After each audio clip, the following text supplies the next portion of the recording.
तो भाइयों फिर से आ गया वो बॉडी बिल्डिंग के इंटरेस्टिंग अपडेट्स लेके। तो वीडियो को शुरू करने से पहले जल्दी से वीडियो को एक लाइक कर दीजिए, और अगर आप अपने भाई के चैनल पर नए हैं तो जल्दी से चैनल को सब्सक्राइब कर दीजिए ऐसे रेगुलर फिटनेस और बॉडी बिल्डिंग अपडेट्स के लिए। अब भाई आज की पहली जो अपडेट है वो है हमारे नेथन डियाशा की तरफ से। और पर्सनली मैं इस न्यूज़ को देखने के बाद तो थोड़े देर तक तो सोच रहा था कि नेथन अब और क्या क्या करने वाले हैं, और डेफिनेटली आप भी इस न्यूज़ के बाद यही सोचोगे।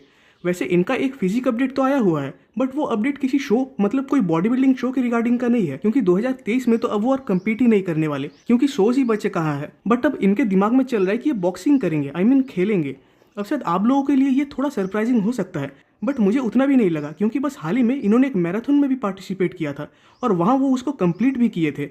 वैसे मुझे इस बात का तो कोई अंदाज़ा नहीं है कि वो उस टाइम कितने मासिव थे या कितने बॉडी वेट पे थे, बट एक स्मॉल साइज पे तो नहीं थे, ये तो पक्का है।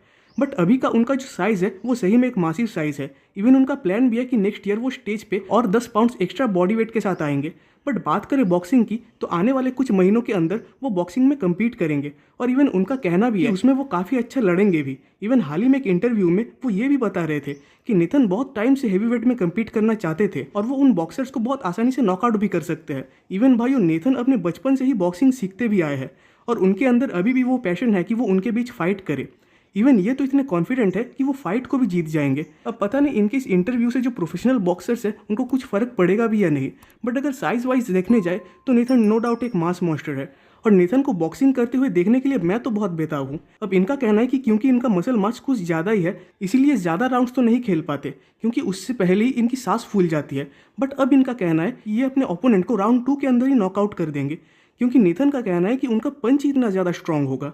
वैसे नेथन हो सकता है कि बहुत पहले से बॉक्सिंग सीखते हैं, एंड मेजोरिटी बॉडी बिल्डर से वो ज़्यादा बढ़िया बॉक्सिंग कर भी लेते होंगे, बट जब बात आती है एक प्रोफेशनल बॉक्सर की तो वो उनका काम है, उनका प्रोफेशन है, तो उसके काम में उसको बीट कर देना आसान तो नहीं है। और एक एग्जांपल से अगर समझे तो जैसे कि एक बॉक्सर जिसकी फिजिक अच्छी है तो वो बॉडी बिल्डिंग कंपटीशन में जैसे नेथन से नहीं जीत सकता, वैसे ही माना कि नेथन बहुत टाइम से बॉक्सिंग सीख रहे हैं बट फाइट में वो एक बॉक्सर से नहीं जीत सकते, और उससे भी बड़ी चीज़ की इस फाइट के चक्कर में वो कहीं खुद को इंजर्ड ना कर ले और उनके बॉडी बिल्डिंग शोज में गैप ना आ जाए।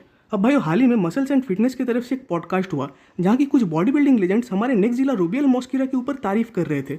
अब क्रिस कॉर्मियर भी अगर ये बात करते कि रूबियल मॉस्कीरा आने वाले टाइम में नेक्स्ट रोनी कोलमैन है, तो कहीं ना कहीं उनके बात पे उतना भी ज़्यादा अटेंशन नहीं दिया जाता, क्योंकि वो आखिर तक है तो रूबियल के कोच ही।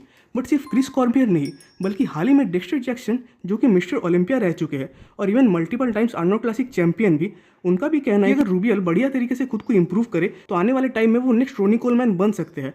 और साथ ही साथ डेक्स्टर ने साफ ये कहा कि जो बॉडी बिल्डर बस अपने प्रो कार्ड जीतने के नेक्स्ट दिन ऐसा परफॉर्म कर सकता है तो आगे जाके तो वो बहुत चीज़ें कर सकता है। अब इवन इनके कंपैरिजन तो अभी सैमसन दादा के साथ भी चल रहे हैं, तो देखने जाए तो रूबियल एक ऐसे कन्वर्सेशन में चल रहे हैं जिसके बारे में किसी ने शायद कभी सोचा भी नहीं था।